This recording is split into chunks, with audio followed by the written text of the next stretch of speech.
So I'm going to tell you guys a little bit about Red House. I came to Red House in 2011, and since I've been there, it's been about 4 years, we've had a radical transformation in what Red House is and what Red House does for the community, and some of it is stuff that people don't even ever see. So it's so fun to get to come to these kind of things and tell you a little bit about the behind-the-scenes nuts and bolts of what's happening that's having a real impact in our community. So I'm going to take you through a bit of a slideshow. I'll stop, ask me questions. It's super informal. We'll have a great time. So this first video that I'm going to show you is going to just show you very quickly in 1 minute. Hoping we have sound. See if you guys have to turn a button on. Yeah.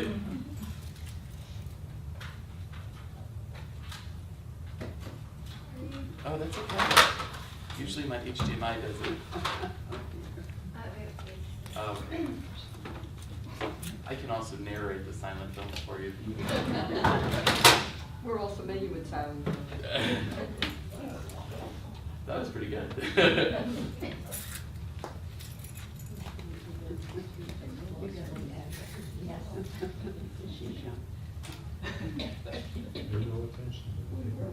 I know, the lady behind the curtain.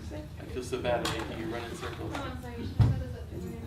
She has a 1-year-old. She does it 24/7. All right, let's see.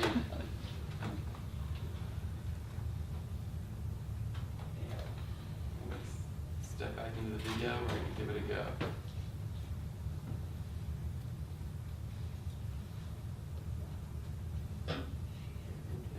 You guys had sound, right, for a second there? Here we go.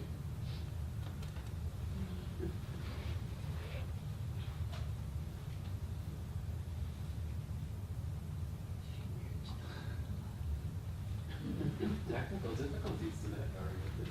Yeah. Well, it's... Huh.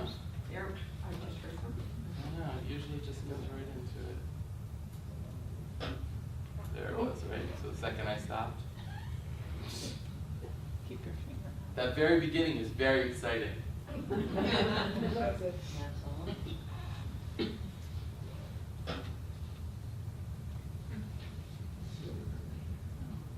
There's just a weird delay.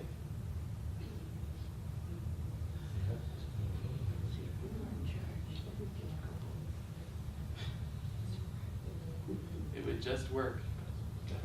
All right, you got me defeated. So we'll skip forward. There's more videos to come, so don't worry. So here's what has changed at Red House. There we go.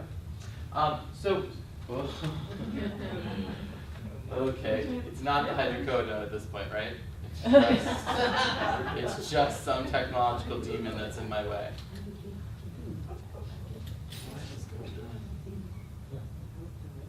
We're going to try something different.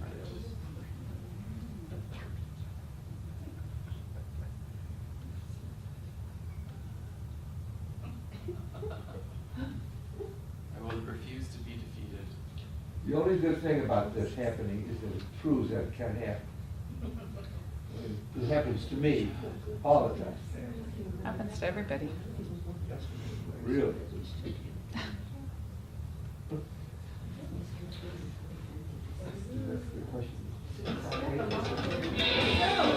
The mission of the nonprofit Red House Arts Center, located in downtown Syracuse, is to engage the community with theater, classes, and our partnerships. For 4 years, the Red House has been partnering with the Hillside Agency in Syracuse, which assists 920 students across the Syracuse City School District at risk of not graduating. Without dance, there's no me. I wouldn't know myself if I didn't know dance. For 2 years, the Red House has partnered with Arkavan Adaga, which serves thousands of people in central New York with developmental disabilities. I have a disability, as a matter of fact. I have Down syndrome. Working with the adults of Arkavan Adaga is making it a little more difficult, but I'm helping them at the same time, which is gratifying, and I'm honored. Theater is like my second home. It's like really a second family to me. We believe art has the power to change lives, and we hope you will join us on the adventure.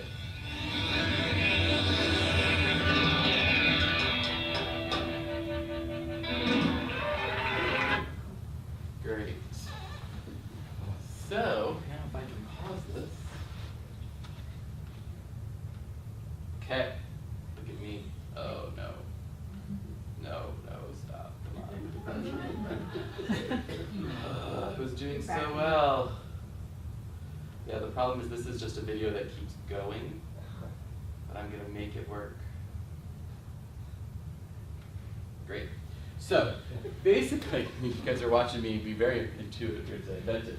So, basically, since I came to Red House, we made a shift. And many of you guys, and I'll talk very candidly today, are used to arts organizations that are about arts for art's sake.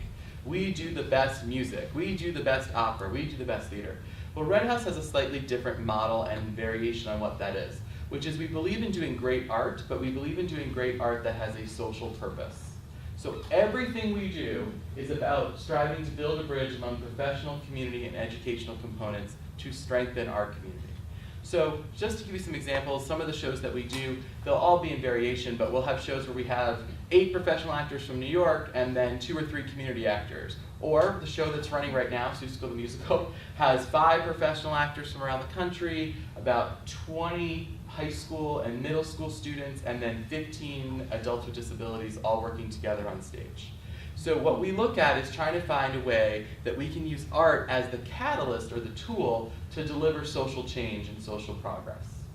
It's a very unique mission. There are not a lot of arts organizations out there that do that. We have found great success with it in terms of growing our organization and really making an arts organization relevant to what we do today. I'll show you some stats here if I can pause them fast enough as we go through. But really this has become our guiding principle and our model of what we do. Okay.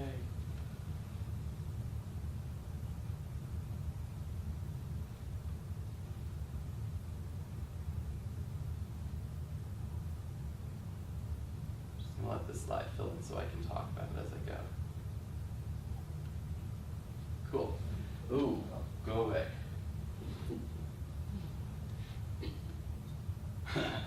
Okay.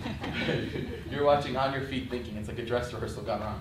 All right, so here's some of our accomplishments. In 2011, which is really the benchmark we use, Red House actually is just celebrating our 10th year. We're getting ready to do our 11th season. I came in 2011. Before that, Red House was struggling immensely to have a foothold in the community, to have a purpose in the community. It was founded by a small group of artists, very top-heavy in terms of like the funding was coming from 1 or 2 main people that were making it work, and they just weren't able to connect outside the community. So in 2011, they did 4 theater productions, which ran for a couple weeks each, 10 music events, 6 films, and 0 educational classes. Since I've come in, today we now present 16 theater productions that each run for 3 weeks. It's a lot of shows. 12 music events, 8 film programs, and we teach 43 educational classes in our building. And that is not counting a new program that I'm going to tell you about in a little bit that's very exciting, but we do 43 educational classes. So that translates into over 2,000 separate arts events a year. If you were to come by the Red House any day except Memorial Day and Labor Day, those are the 2 days where we don't seem to be there, there is something going on from 8 a.m. till 11 p.m. at night. I like to describe it as the gap of arts organizations. The idea is that we are there and open to everyone and looking to include all types of groups in the process. So we have inner city kids that work with us, we have adults with disabilities that work with us, we have professional artists that work with us, we have community artists, right? So it's like this wide spectrum and things are happening all day long. So basically, in the course of the year, we do 2,000 separate actual events every single year. It gets bigger though, as we go forward. That worked. Next slide will fill in. I usually stand in front of it and talk as it fills in, but we'll let it do its thing. So, when I first came, this is a house of 89 seats, okay? When I first came, our average attendance rate was 30% occupancy for shows, which if I do the math really quickly, that's about 25 people usually on average. Now we do 92% occupancy. Seussical was sold out on preview night. If you didn't have a ticket on preview night, the whole run is completely sold out for the show. We're actually seating people on folding chairs on the stairwells because they want to see it so badly. But this just gives you an example of how much change has happened in terms of participation at the Red House in just the last 4 years. So when I talk about why are we moving to a new building, why are we leaving the building we just built 10 years ago, it's because the capacity of the building, we've outgrown the actual physical space of the building that we're in. We cannot do what we do. If you were to take a tour upstairs in the Red House, you would see that our costume shop is 3 closets. And right now this cast is a cast of 60 people using 3 closets to do all their costumes. So it's one of those issues where we've now reached a critical mass where we either move or we can't keep doing what we do in our space. Some other fun things to know that's changed in the last few years is that we've gotten over 500 new members in 3 years. One sitting right here, and I hope we get more today. That's huge growth for an arts organization, for 500 new people to donate money every year just to be a member of the Red House and support what we do as our mission. And that's just in 3 years. In our new space, we're going to double that number. When are you moving into your new space? As soon as I finish raising all the money. The goal is May 2016 currently. In 2011, our operating budget was only $500,000. We had 3 full-time employees and 4 part-time employees. Today, our operating budget is $2.5 million. We have 23 full-time employees and 45 part-time employees. And I just signed a deal to increase one of our programs. Our budget next year is actually going to be $3.4 million. And we're going to have, sorry, I'm doing my math really quickly, 38 full-time employees. Who manages all those people? Me, Samara, and then our staff. But this has been a huge growth for us. And what you have to know is that, I'll talk a lot more about this, but these employees in general are all under the age of 50, all have advanced degrees, and the majority of them are moving to Syracuse from out of state. On purpose to be working. To work at Red House. We actually house, we have a whole teaching fellow component that I'm going to talk about in a few minutes. We house right now 13 people downtown at Creek Walk who then spend their money downtown, live downtown, and work in the city school district. So it's a huge economic development driver that a lot of people don't get. My boss, board president, Bill Heider, says to me almost every day, if we were a for-profit corporation, we wouldn't be paying taxes. They'd be giving us funding for the fact of how many employees we're bringing downtown. So that number is about to change. I literally just got the contracts in my email this morning. Almost done with the facts, and then we'll get to the emotional stuff.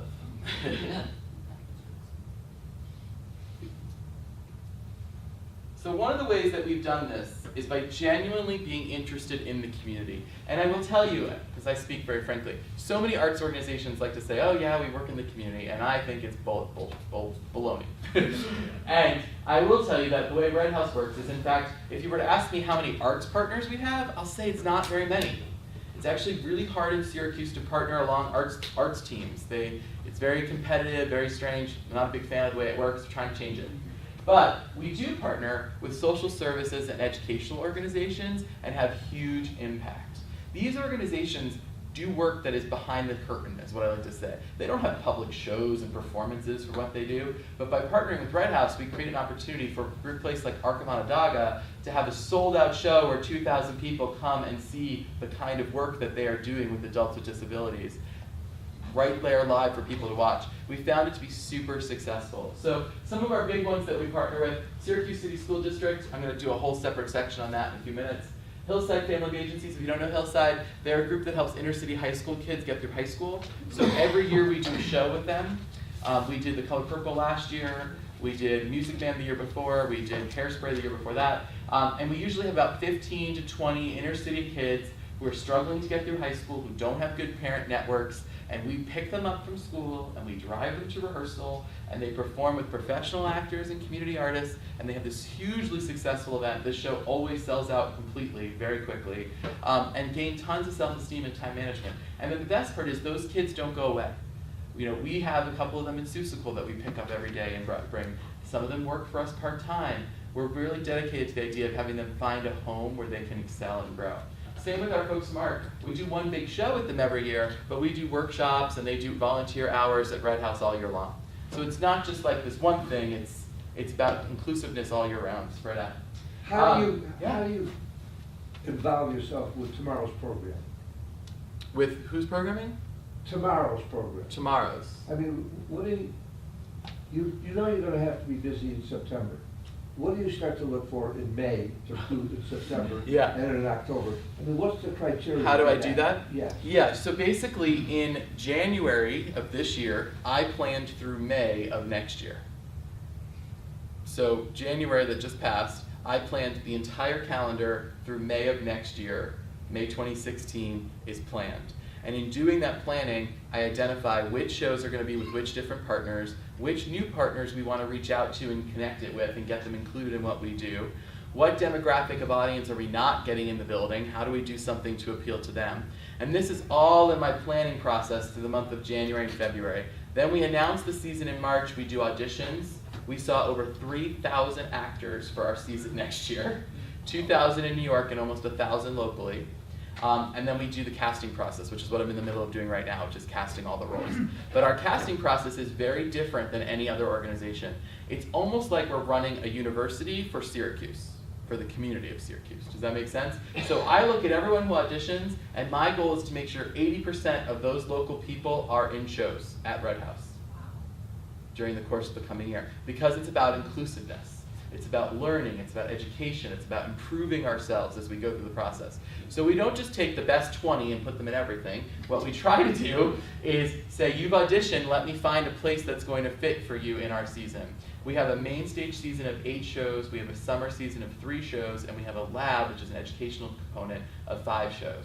So we have lots of productions, lots of opportunities, but we try to spread that out among everyone. And the goal really is, how many people can we get to participate? That's our mission. Does that make sense? Do I think that answered that question? And he is so talented that he could make each one of us look good on stage. Well, my goal is always, for those of you who come to the shows, is for you not to be able to tell the difference between an inner city kid from Syracuse, or a young professional actor from New York, or a community artist who's like always wanted to be on stage, but this is their first show. Those criteria are in every production we do. And you will hopefully not notice. Sometimes you can, but we try really hard. We try really hard to teach and encourage and get to the right place. All right, I think I'm almost done with fun facts. So this is a video about working with Hillside and the power it has not only on kids, but on our professional artists. Interesting experience working with the kids, the teens that are here, as well as like the professionals. But the most amazing thing I think is everybody has the same work ethic. Without dance, there's no me. I wouldn't know myself if I didn't have dance. My dad had a huge family problem. His disease just got the better of him. I decided not to use it as an excuse to give up or let it get the best of me. I just want my father to still have something to be proud about. I just lucked out with mentors. Like, I lucked out with mentors who are doing it for the right reasons. And every mentor I've had has said to me, you're not doing this for you. We're doing it to give to people on stage, to give to your colleagues, to give to the audience, and to give the art to somebody who has not been exposed to it. So just a couple quick things. That was our production of The Music Man. We did The Music Man colorblind casting with our group from Hillside. My favorite quote ever. It's one of the kids who was in Hairspray the year before, which is African American, white, black, set up in the script. They said, "Why are we doing Music Man?" I said, "It's a great show. It's a traditional American show. You should know it." She said, "There ain't no black girls in Music Man." I said, "But there should be." And then she goes, "I don't know what this shapoopy is." But when we got to the end and they realized the show was about hope and a community that is dying out, and that art and some artist comes into town and convinces them that they are capable of doing something and they move forward, those kids understood that message. And so it was a really important piece for us to do. Then the next year we did The Color Purple, which was an entire African American cast. So we try to alternate by doing different types of pieces. So Color Purple, you saw it. That was an oh my God event. It was a pretty unbelievable show. It was about 35 African American actors on stage, completely sold out in central New York, which I was so happy we were able to accomplish because I was worried when I picked the show. And the audience and community response was massive. And that's exactly what our mission is. And so next year in that slot, we're doing Dreamgirls, which will be what we're doing in that slot. So, and then the other person I want to talk about a little bit in that video is Caitlin Owenbrink, who played Mary the Librarian in The Music Man. She came to us as a professional artist, auditioned in New York, just came to be here as part of the show. She worked in the show and then did not leave for 8 months. She stayed here and worked as a fundraising, special events person, then acted in a bunch of summer shows, but realized that this was such a unique place that had such a huge impact on the community that even though she wanted to work all over the country and is incredibly talented, she wanted to give her time to make it work. She still works for us as a fundraising special events person from New York City. And is actually coming back to play Julie in Carousel, which is our next show at the Carrier Theater in June. I'll give you guys buy one, get one free cards today. Good play, let's see what comes next.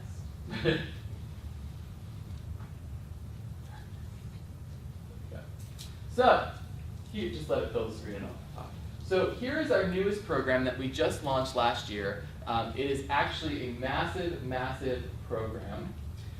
We are now doing a teaching fellowship program with the Syracuse City School District.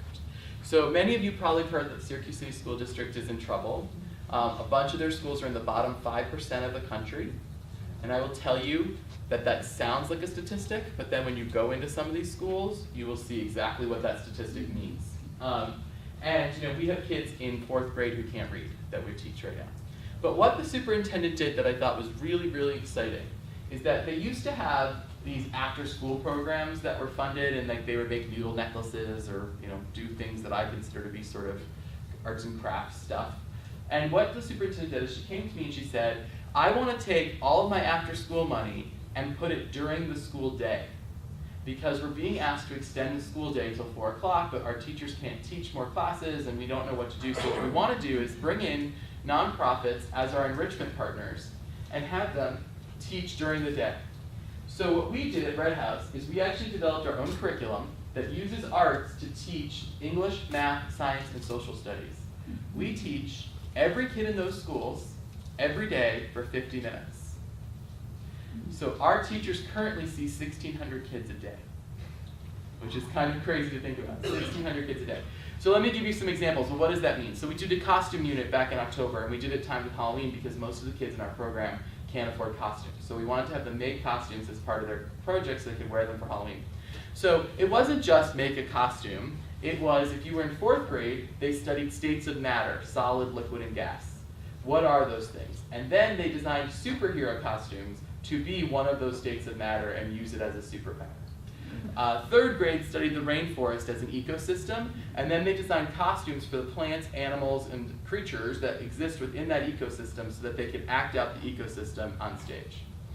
That's just what the costume unit, some examples of the costume unit. I think 5th grade did fractions, and so they made costumes out of recyclable materials, and what happened is they had, basically they had to pick 8 objects, right? But you could end up getting the same object more than once. And so you pick up one thing that says 1/8 of your costume is bottles.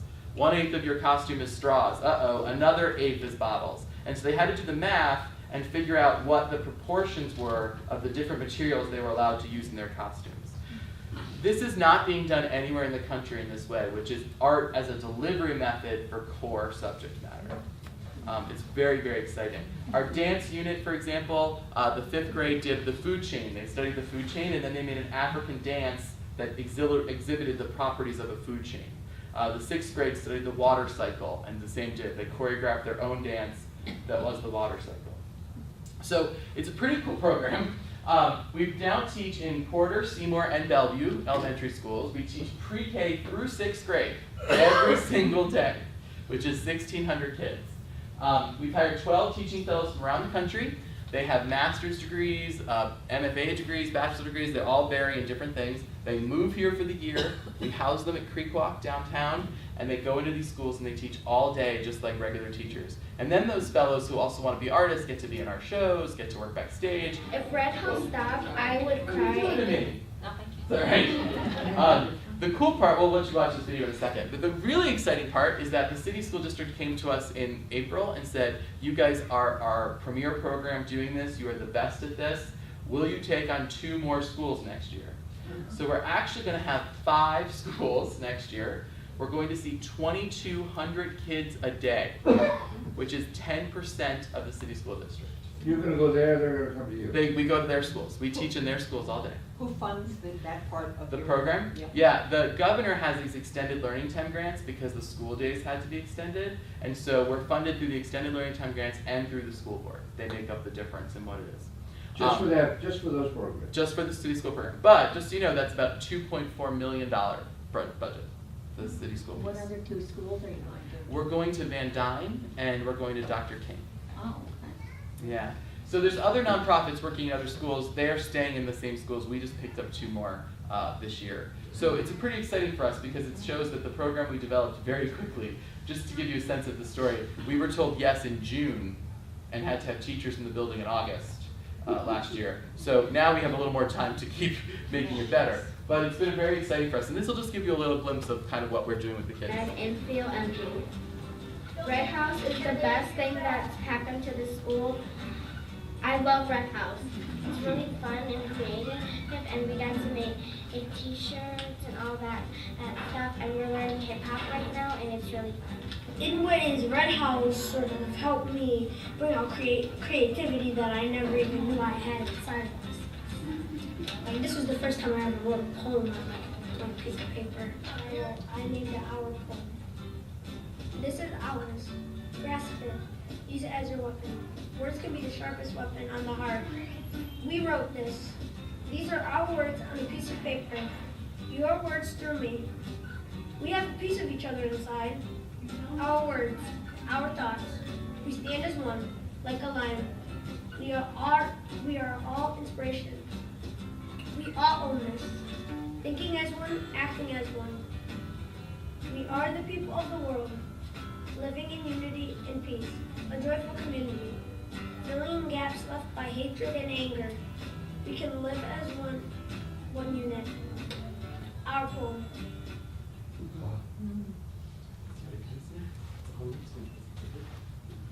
All right, so let this one fill in.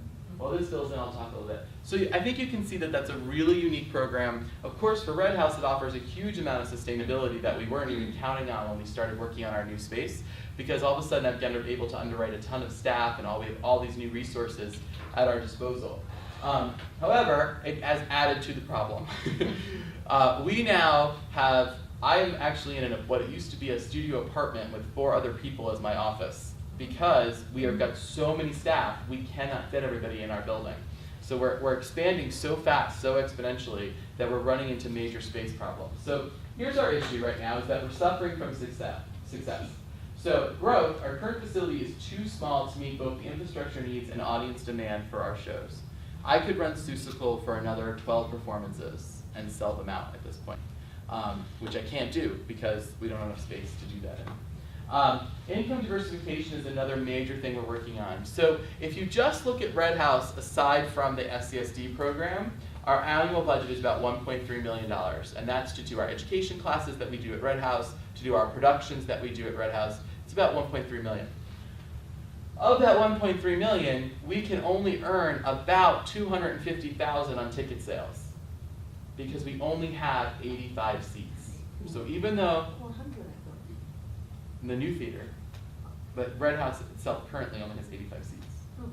Yeah, we have 85 seats in the Red House theater. So if you take the 85 seats and you extrapolate it by all the productions, and you can get full price of everything, what is that? Like full price. So let me explain full price. Our average ticket price is $15. I want to be really clear.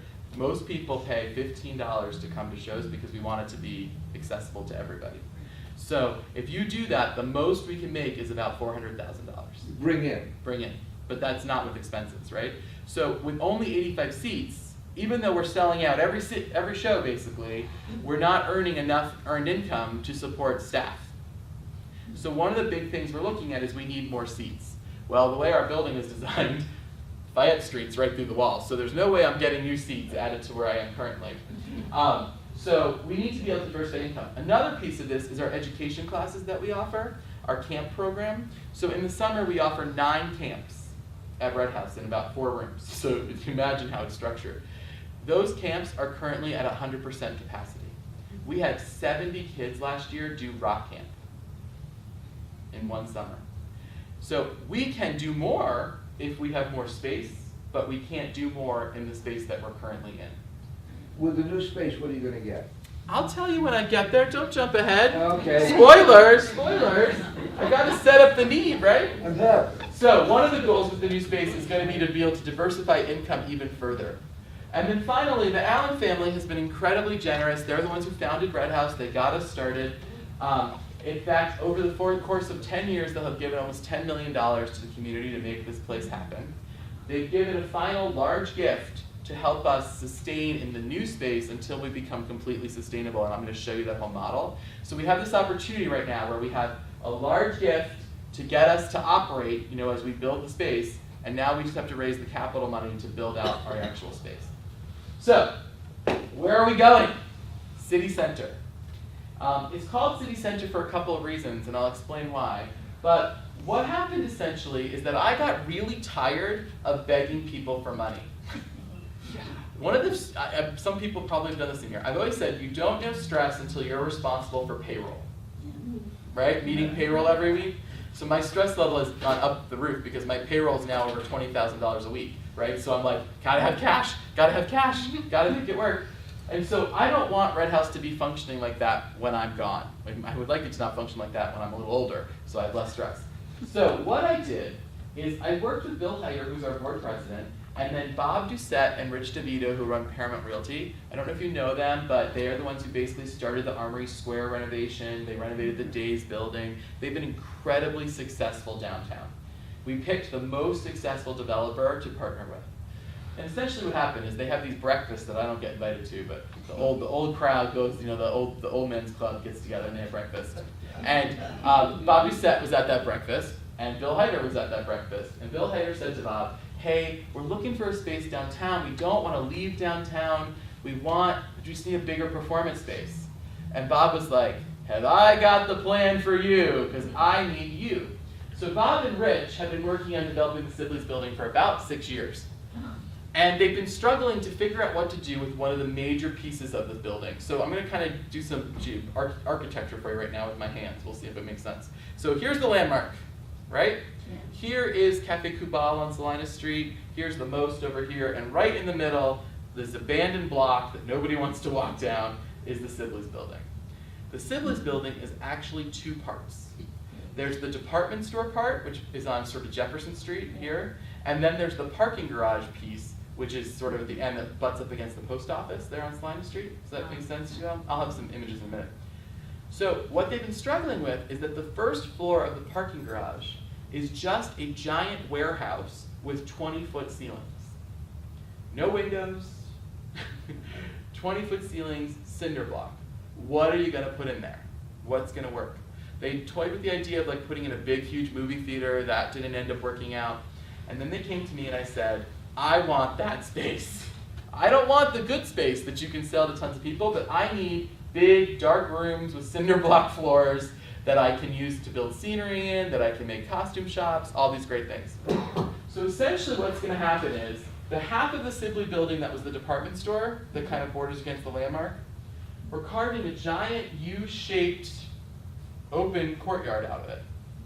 And the reason we're doing that is the building is so long that you can't get good light into office spaces, like if you were to just take what was there. And we also want to create a really exciting architectural piece that connects downtown to Armory Square.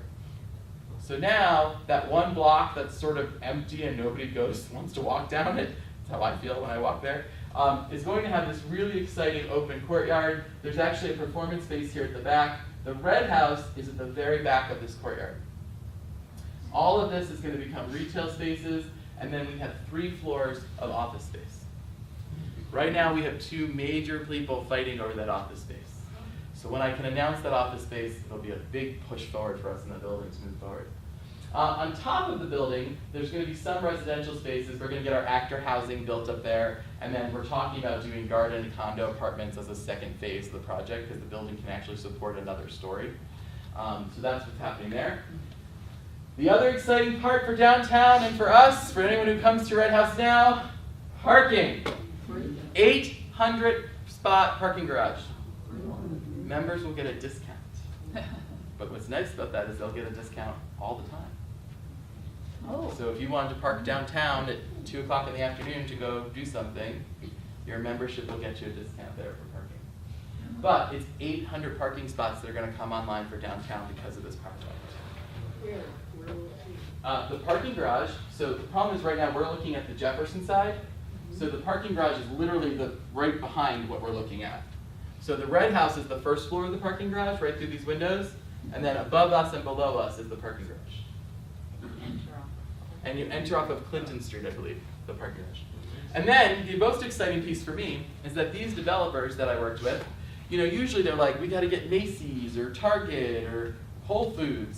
And in fact, they're looking at it as having an art center as the heart, the anchor tenant of this space, to activate this space all day long.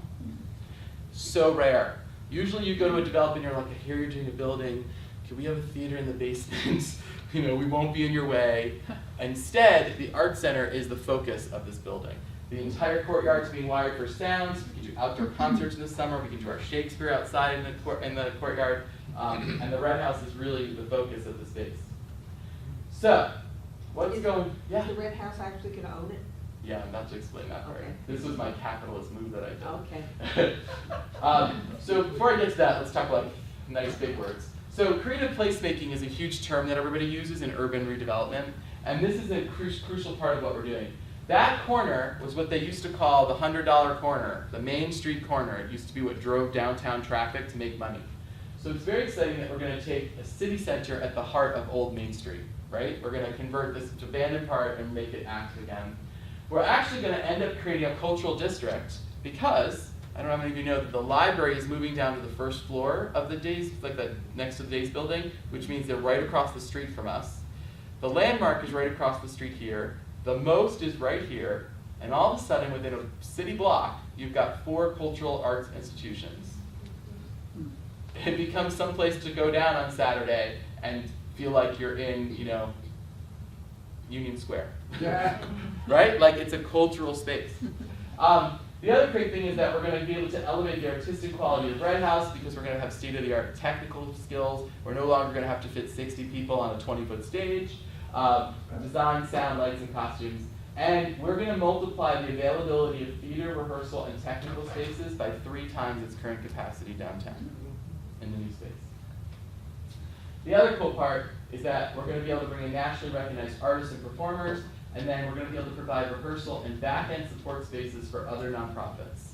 So people who don't have rehearsal space right now that rehearse at the Salvation Army or in the basement of churches are going to be able to use rehearsal space at Red House. The opera, for example, doesn't have a scene shop to build their sets. They built it out of a garage in someone's home. They're going to be able to come in and use our scene shop. So what's going in? Here's the fun stuff, right? We're going to be adding a 400-seat flexible space theater.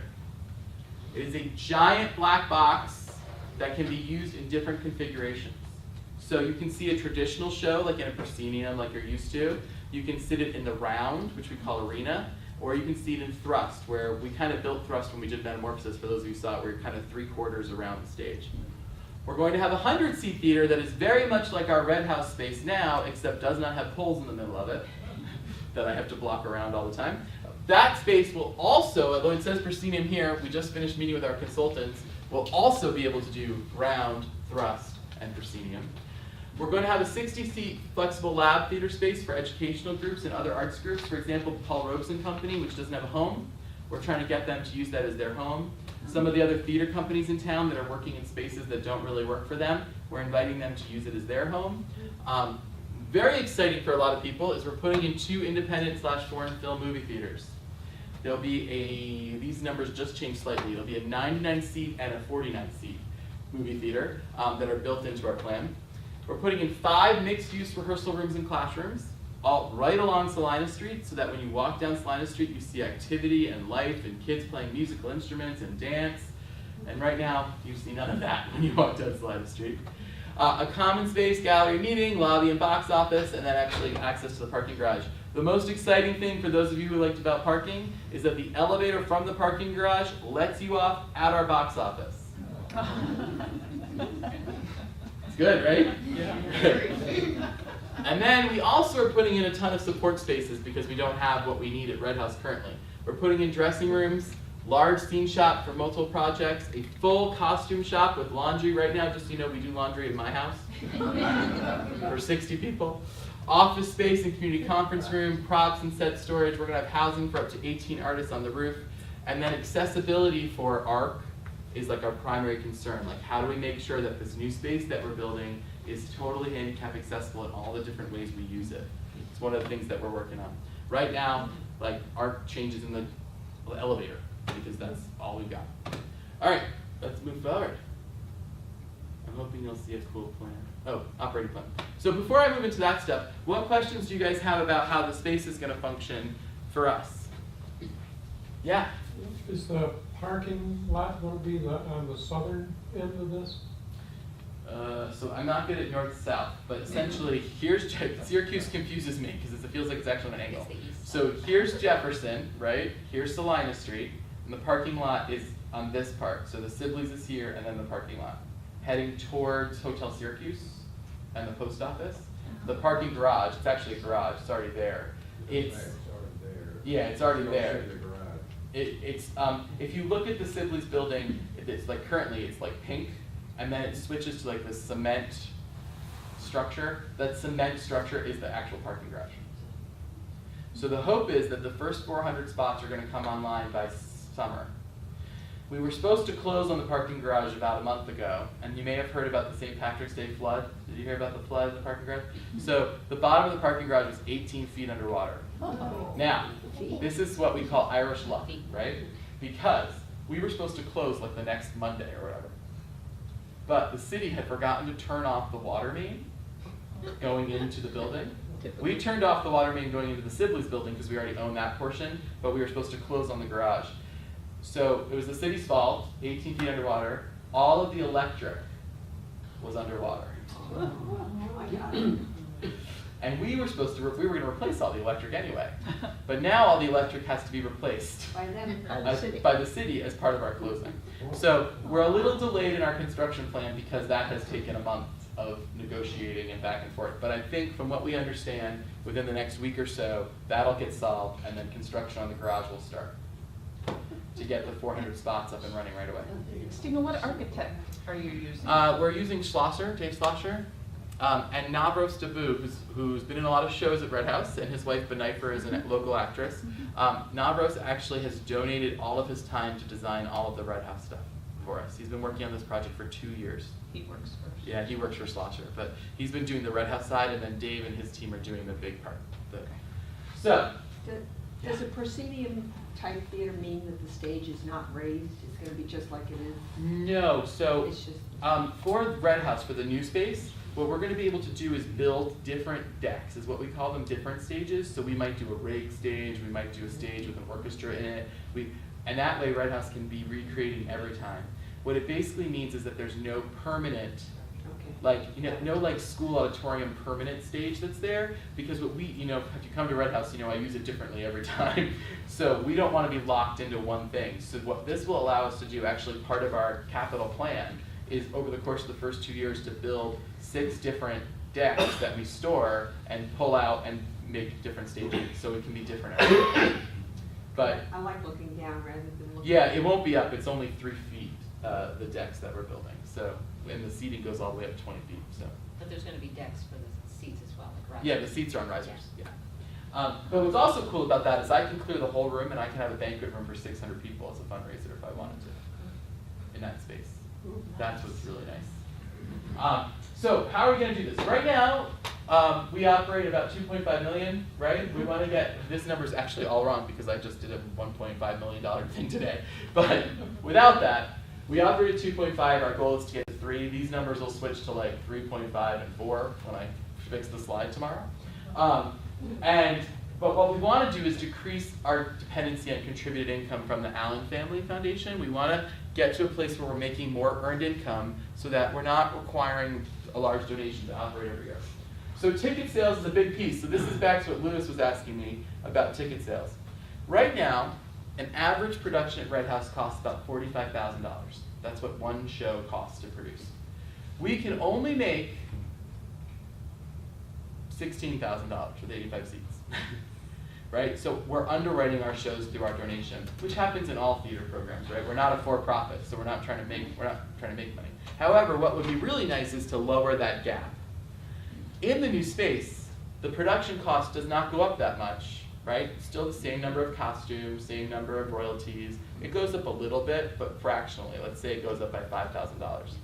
However, in the new space, if I only sell half the seats, not even all the seats, half the seats, I double the income going towards that number. So I go from making only $16,000 on a $45,000 cost to making $32,000 on a $50,000 cost. Major change. Yeah. Major change. We did a little experiment. 2 years ago, we did a show out at the, I call it Chernobyl because it's so bad, the Fairground Theater. I'm trying to remember the name. I hate that place. But we did an experiment. We said, let's do a place where there's 200 seats. And I want to see if we'll sell the same percentage of occupancy with 200 seats as we sell with 100 seats. We sold the exact same percentage, 87% at that time, which means we earned double the income on the same expense. Huge difference. So that's a really big piece of our plan. Now, do I think we'll be selling 400 seats right away? No. I'm going to have to raise audiences, get people to come downtown, try it out. But do I think we can sell 50% of the seats? Yes. One example of that is like if we were to run a show in the 360-seat theater, right? Instead of running it for 3 weeks like we do now, which is 12 performances, so it's about 1,200 seats, we would run it for 6 performances. So right there, if all the people who are coming now come, I'm already doing 200 seats. Yeah, so it's just about growing the audience, and that'll be our goal over the next 5 years. Movie theaters are huge. We're putting in 2 movie theaters that are going to show films like Still Alice, and films like the new Woody Allen movie, and the new Pedro Almodovar movie, and this new cool French movie with Juliette Binoche that I really want to see. These are what we're going to be showing downtown. There is no movie theaters downtown. If we only do 30% occupancy, which means an average of 45 people between the 2 theaters each showing, so say there's a 7 o'clock in each, and total 45 people, we will net $100,000. Yeah. Will you have only evening performances or will you have Sunday showings? We're going to do, the current plan is to operate Tuesday through Friday at night, and then Saturday and Sunday day at night. That's like the current operating plan as we figure it out. The other goal is to use those spaces as like lecture halls and places for people to have meetings during the day, so that's why we're trying to avoid that, but we're going to figure it out as we go. The current plan is Tuesday through Friday, 7 o'clock, 7:30 shows, and then weekend, matinee, and evening. That's the current plan. But if you're a member of Red House, you'll save money on every movie ticket, just like you do on every theater ticket. So it's like a really great way for us to build membership. What's your membership cost? A senior membership for the year is $20, and you save $10 on every ticket you buy. So if you buy 3 tickets, you just got your membership for free. A individual membership is $35 and a family membership is $60. And really, it's because we want people to be there. It's that simple. Rentals of additional spaces. We've got lots of space now. We can rent it out for lots of different groups that are all demanding. Right now, we do about $12,000 in rentals at Red House, and that's squeezed around our schedule where there's barely any space available. So with our new schedule and our plan, there'll be much more. Additional educational programs, Rock Camp, we can run 4 sections instead of 2, and all of a sudden we double the income for doing that program. We believe we'll get new members and donors with a much more high-profile space downtown, and we also think new business memberships will come to play, being such an important place. Right now, Red House is on an island, really, in the middle of, it's an island, and so it's really difficult in ways to connect with either side of that island, so we're really hoping by being downtown. That's Renee North Park yet. What? She said not too easy to get to, and I said her park yet. Yeah, well, you do know now that you can park in the lot kitty corner from us on Fayette, and it's asked that you pay $3, but we don't really police you. But you can park there on weekends and on evenings if you're coming to Red House. Oh. It's like diagonally across from Red House on West and Fayette. So here's our plan. Right now, $2.5 million, goal to get to $3 million. Right now, I told you we earn about $300,000 in earned income, goal to get to about $700,000 over the first 5 years. Right now, we do 15 to 20 community rentals. We'll have the capacity to do way more than this, but we're aiming for 50 to 60 rentals a year. Right now, we have 15,000 annual guests. In the first year, we're looking to double that to 30,000. Could actually go up to 120 if we reach maximum capacity of the building. 23 full-time will be between 30 and 40 in the new space, 45 part-time, 60. Right now, we have 150 camping class participants for education. We're hoping to get that to 300. Right now we do 5 guest artists in residencies. We're hoping to get that to 15. And the last piece that you can't read on here because it hasn't come up is right now we do 6 film screenings, and going forward we'll have daily film screenings every day. So how do we sustain this cool thing, right? It all sounds great, but then how do we pay for it? Well, this is where I became a capitalist. My parents raised me a communist, and they raised me to believe in like, everybody should have every money and give away your money and volunteer in Africa and run an arts organization. I should tell you all I have a biochemistry degree from Swarthmore College, but I run a theater organization. But I really embrace the idea of being a capitalist. The city school program we're running, I embrace it as a capitalist. It's like we're providing you guys a valuable service that you need, and so what admin money do I get? But with this building, I decided to do something that no other arts organization is doing. We own 50% of the entire development. It is a $20 million development, and Red House owns 50%. Are you saying you partnered with Bob And Rich. And Rich. So Bob and Rich, the Paramount Realty, Okay. owns 50%. Red House owns 50%. Where did Red House get the equity To do that. to be a partner? So at here's that what I level? did. I raised some capital money. I went around, and in the course of a week, I raised $2 million. It was easier to raise that $2 million than it is to raise the rest, but we're on progress. We've raised another $1.3 million at this point, but we're still moving. So basically, here's what happened. I was looking at space, and I could rent somewhere, right, or I could own just my little piece of the space. But when you look forward in the future, you're going to end up in the same place you are now, like all the arts organizations end up, which is like, how do we operate, right? How do we pay people? So the way we did this is, I looked at their projections for what the space was going to make, all the office space, all the retail space, and I said, how do I make half of that money? Well, I negotiated. I negotiated 2 major things. One, Red House raised the money to purchase the building. So our $2 million purchased the Sibley's building and the garage. We own them. Okay? Bob and Rich are bringing to the equation a bunch of other money, a lot more money than we did. But because we were first money in, we negotiated for 50% ownership. They tried to give me only 30. But I said, without me, you can't do this. So I got 50. We also got 0 liability for the $20 million project.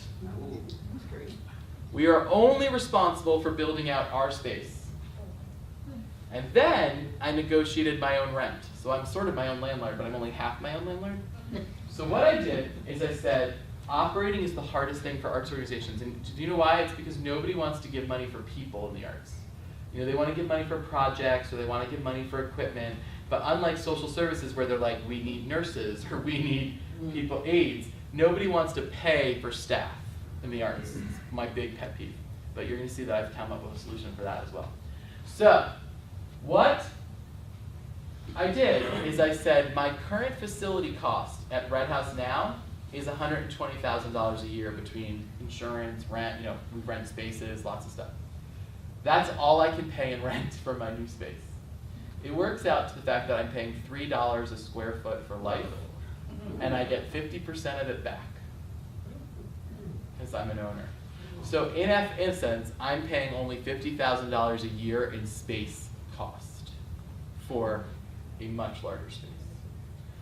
What really works out cool is that I don't think I put this slide here, but if we look at the payouts from their building that they project, Red House gets half of them. During the first 10 years, even if we take $100,000 of our payout out each year and use it towards operating as we grow, we will be at about $2 million in our endowment after 10 years. Part of our operating agreement is that after 10 years, we refinance, and Red House gets the first $2 million out. So our endowment will be $4 million in 10 years, which is enough money off of the interest to replace the Allen family's gift entirely from our operating budget. I know, I met with the Community Foundation the other day, and the finance woman was like, "Can I work for you?" And I was like, I just became a capitalist. In 10 years from now, my heart will not be able to handle the stress of payroll. I don't want to have that problem. I like to eat too much to have that stress. So, then what happens though, which is the exciting part, is it's not like an endowment where I go to the community and I raise $6 million and that's what I got, right? Because then the interest I live off of. The building keeps giving us money every year, as long as it's working, as long as there's tenants, as long as it's functional, we keep making money. Plus we own the real estate. So, it's projected that after 10 years, our endowment will be at about $7.8 million. And that's with us taking out money during that 10 years for facility improvements, like new lighting fixtures or new whatever we need as we grow old, right, in the space. When we reach that point, remember I told you the name City Center was really important? We purposely named the building City Center and not Red House because we want it to not be just about Red House. There's two reasons. One, let's say I get Paul Robeson to come use that 60-seat space. They can say it's Paul Robeson at City Center, not at Red House. Oh, okay. Big deal, actually, for getting the other arts groups to be involved. The opera can say we're doing a chamber opera at City Center. So it doesn't become about Red House. But then also the foundation becomes the City Center Foundation. And yes, it's funding Red House as a big chunk of it, but as we get more money, the goal is to fund staff of local and regional arts organizations. We become a granting organization that is dedicated to funding good staff at these other arts organizations. Because what Lauren Scott Allen learned is they hired me, and they had to pay me more than they pay most arts people, but they saw the product and difference transform, right? So like just this year we hired Samara, and Samara makes a good salary like I do, and it's because we're committed to hiring people with the skill sets to actually do what you want them to do. Where most arts organizations struggle is we say, here's $30,000, now work 80 hours a week and somehow pull this off, right? So the cool part is that endowment keeps growing, and what we've built into the bylaws of that endowment is that it becomes a charitable foundation for Central New York for the arts. Now, will this city center work in conjunction with, say, the civic center? Yeah, so people like to ask me that question a lot, and they actually ask about the landmark a lot too. So let me be clear, the largest space in, blinded myself. The largest space in our building is 400 seats. Right. The people like opera who use the, Krauss-Heinz, they're still going to use Krauss-Heinz. It wouldn't work for them to use our 400 seat space. The landmark, this is the way I described it to the landmark actually the other day. I said, we're the Gap, you're the Banana Republic. Okay? People should be coming to my place every day, come to see a movie, come to take a class, come to see a show. It's a huge community of people coming and going constantly. If I was running a landmark, my answer would be, you do a big event every 6 weeks. There's 3,000 seats. They can't do a big event every week. No way you're going to build enough audience, but they should have Wicked there for a week, and then a couple weeks later they should have something else, right? But what we're doing is we're training the suburbs to come downtown to go to the Gap all the time, and then when they want to do expensive night out that's more than $15 a ticket, they go to the landmark. But they've gotten used to parking in our parking garage that's 1 block away, right? So that's how it works at the Civic Center too. It becomes an ecosystem. Right now, we're so fractured that I don't know where the opera is next, or when it's coming, or I don't know where the symphony is next, or where it's coming, because we don't have that cultural district. What this is going to provide, one of the pieces that we're working on right now, is we're actually going to give away free office space to some of the large arts organizations so that we can have a think tank within our building of all the arts organizations working together. But now the Civic Center does programming with community groups that come in and do shows that cost a lot less than some of the other shows. Yeah, So so let me tell you the Civic Center problem, because I'm doing Carousel at the Civic Center in June. Perfect segue for me, thank you. We wanted to do a show in a 400-seat space so that we could start learning the mechanics of what it will be like in our new space. We were always thinking ahead. So the Civic Center, to use that space, is going to cost me $10,000 in rent and union fees for the labor. Oh, that's why they can, all right. So we can't afford it. Like Yeah. literally carousel for us, we're gonna lose money, but we're doing it as like a learning how to work in a 400-seat space, learning how to market for a like we need to practice. So And then that's technically why some of the smaller community theater groups have folded. exactly. To be honest, it's so expensive. Yeah. Now, let me give you the difference. So the rental for me to do 6 shows in the Carrier, so it's 2 weekends, is about $11,000. Red House plan, $500 a week. Oh my God. Okay. And the reason why is because we want people in the building using it. We want it to be a place where you're coming to see the latest British movie that you like, right? Right. And you come in and you go to the movies, and as you go to the movies, you see opera practicing in the rehearsal room down the hall. You see inner city kids doing Color Purple choreography down the hall. And you say, oh, I want to go check that out. Yeah. So the idea is it's a cross-pollinating venue. Now we can't serve everybody at all times. You know, we can't build a 1,200-seat space. We can't. But what we can do is create this, like, why I keep calling it the Gap. It's the Gap of the arts. It's the place where everybody comes in and can be part of the experience. And what should happen, this is what should happen, is that the Landmark and us should be working so closely together that even though they look like 2 different organizations, the Gap and Banana Republic, on the back end, we should be sharing accounting. We should be sharing marketing, right? That's the goal long term, is to get people to like share on the back end, right? Because the same story about staff. We pay $30,000 for a bookkeeper who isn't the best. But if we partnered with another arts organization, we could pay $60,000 and get somebody great, and they'd have a full workload. Does that make sense?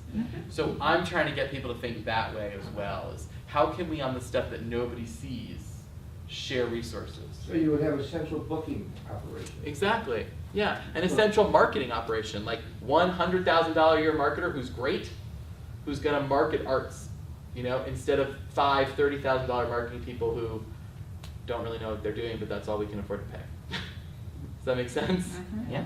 Yeah. It sounds so wonderful. I mean, if everything went perfectly, when do you think the total package would be ready Yeah. enough? So basically, I think that's our next slide. So this is a sketch of Red House. We're also doing it very modern. I want to be clear, like we're not building the Landmark again, you know, the old, that's the Landmark. We're building a very modern space. So our goal is $6 million. We've already raised a little over $3 million. We need to raise another $3 million. We have tons of state grants and foundation grants already out there, and we're cultivating donors. We have received a line of credit from Pathfinder Bank. As we get pledges in, then we can start spending on construction.